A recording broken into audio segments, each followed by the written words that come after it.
So since Christmas just passed, and likely a lot of you guys maybe have new Lego toys that you got that you're putting together. Do you guys still do that sort of thing? I don't technically, but I can buy them for my daughter. But I thought I'll do a build today, a PC build, and a PC build of a variety that I've never done before, building one out of Legos. Asterisk. Excellent!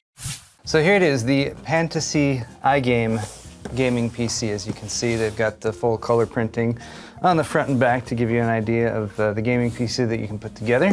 And I mean, it looks pretty cool. Like there's a motherboard in there, they have memory, there's a graphics card, you've got a construction worker and a scientist, because both of those are, you know, jobs that typically would be into computer building. So let's begin by taking this out of the box.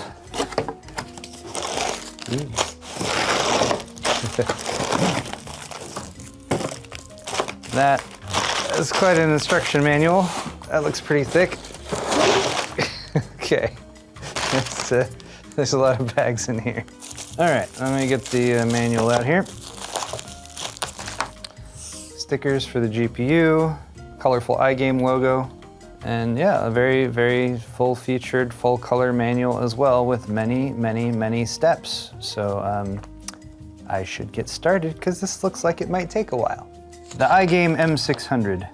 So here's what I will probably have to apologize for not being more familiar with Colorful's range of products. To be fair, they don't really ship into the US all that often, which is also why I'm kind of surprised sometimes when they hit me up to be like, do you want to take a look at our graphics card? Because I'm like, do you sell here? And I mean, you can get them sometimes. Anyway, they have the iGame M600 case, and there's a lot of writing in Chinese here that I can't translate, so I apologize for that. The iGame Ultra D5Z690 motherboard. It's an iGame RTX 40 series Vulcan OC graphics card. Doesn't say which one. Is that like 4090? It's like RGB and an LCD screen and stuff. iGame Vulcan DDR4 memory. And again, thankfully each bag is numbered with the parts for what you need to build, so that's good too.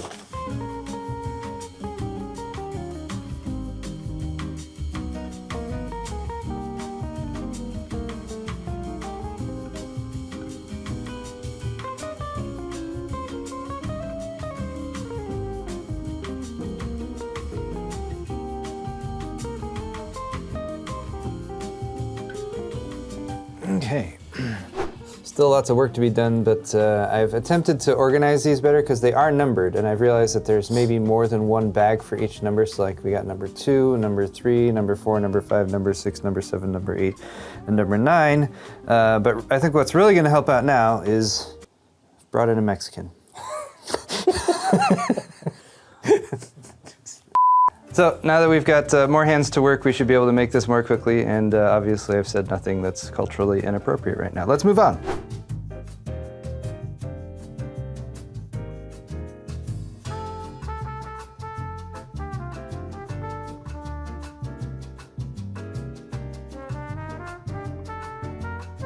We finished the set of bags number 3. Look, it's looking more like a computer case. We weren't exactly sure if this Z is in the right position up in the corner, but onto bag set number 3. We finished number 2, now we're on to number 3.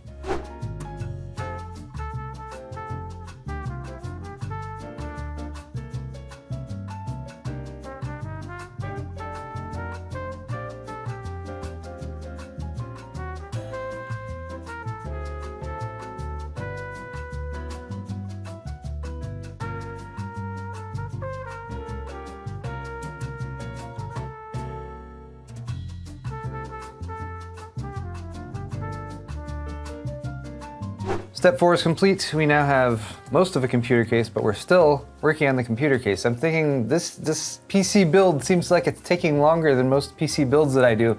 That's because we have to fully assemble the case, and that's normally not the case with most cases. Okay, on to step 5.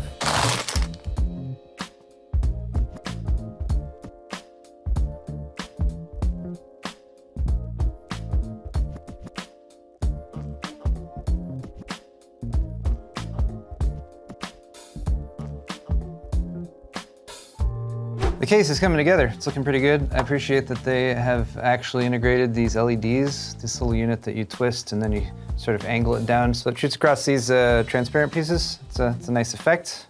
Front looks pretty good as well. Accidentally put that logo on upside down at first, but I was able to pop those two pieces off, flip them, and put it back in the right orientation. We are now on bag set number 6, and this actually has little Lego dudes in it, so we get to put them together.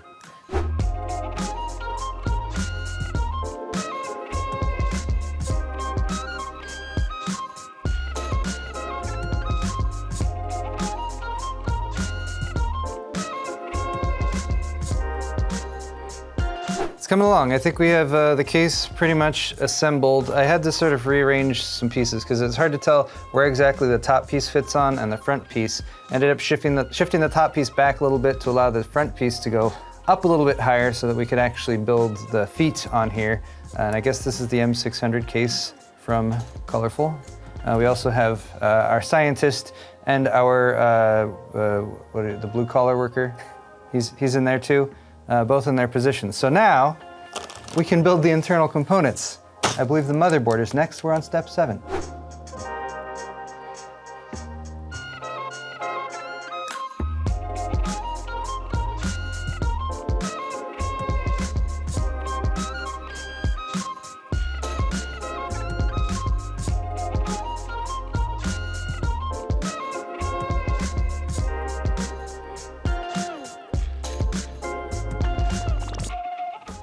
Look at that motherboard.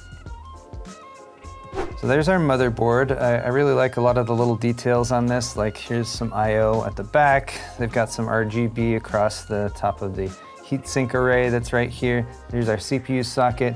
We have a slot right here for our GPU, and I do believe that's functional, and 2 slots here for our memory, which I believe we're also going to be able to drop the memory into. Some heat pipes going around here, like capacitors and an audio chip for the sound, and we also have 2 standoff points right here. So there's actually 2 mounting points, and those line up with 2 posts that are already in the case. So we're going to do a motherboard drop in here, the likes of which has never been seen before on Paul's Hardware, but I'm happy to say that it's not too difficult. There's our little standoff catch point right there, and then they give us 2 little orange sort of standoff screws, so to speak, to mount that securely. 1 more down here. And there we go. Motherboard is installed.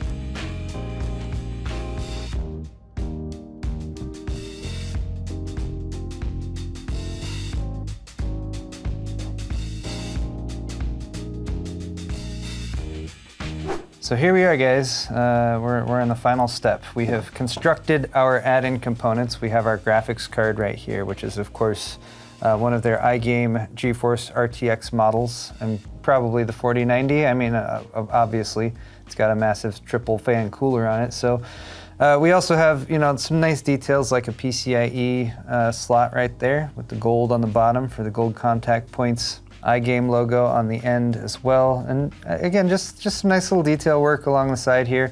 I'm not exactly sure what this part is. Is that maybe where the power plugs maybe plug in? I don't see a 12VH power connector on this, which is probably a good thing. Likewise, we have our RAM sticks here, also with some gold accents there on the contact points, which is pretty cool, and some iGame logos and stuff, and a nice color scheme too that I think will blend in nicely with our build. And what I really like about these is we're actually going to be able to slot them in. So our memory slots here have 2 little contact points down there at the bottom, and that is where these are going to make contact. So drop these in right here like so. There we go. 1 more memory stick to install right there. Oh, that's very satisfying. Very satisfying, as memory installation should be. And lastly, we have the graphics card with our PCIe slot right there, and that also has 1 contact point right there that's going to slot in, so it holds it in place. I'm not sure how we plug in our monitor. We don't really have video outs there, but there's only so many details they can include, I suppose. There we go. Graphics card is now also installed, and our build is now complete. Look at that, that's so cool. I like all the little detail work that they've done here. I like that they've sort of made it a construction zone too, with like a little laboratory dude up there in the top right. They have this little crane here that can be sort of manipulated and tweaked and moved around to help with further construction or upgrades on the system. Second guy down here in the basement, obviously, you know, working hard on his console too. And then we've even got a little drawer here that we can pull out like that. So, you know, place for our workers to sleep, I imagine, as all good PCs should have. And then of course we've got the operable part up here. You can give this a little twist to turn the light on, drop it down to light up the build. And in fact, they gave us some extra pieces. You know, most Lego sets maybe are going to come with 1 or 2 extra pieces. They even include like a Lego brick remover thing, like just like the Lego sets have, although this one started to distress the plastic at the end pretty quickly. So there it is, you guys. Technically, I guess this is my last build of 2022, so thank you guys so much for watching. I hope you've enjoyed it. Let me know if you'd like to see me do other random projects like this in the future, because I certainly had a lot of fun. I want to say a big thank you to Joe for stopping by and helping me with the assembly and particularly the organization of the small pieces for this build. That really helped move things along, because this build actually took just as long or longer as building a full actual gaming PC. But once again, just wanted to say I hope you guys are having a great end of the year. I hope you're able to get a little bit of rest and relaxation time in here before 2023 begins. Thank you for watching my video content this year. I'm looking forward to bringing you lots more videos next year as well, starting with my CES coverage the first week of January. If you enjoyed this video, hit the thumbs up button on your way out, and don't forget to subscribe to my YouTube channel as well for lots more videos coming at you real soon in 2023. Happy New Year, everyone, and we'll see you all in the next one.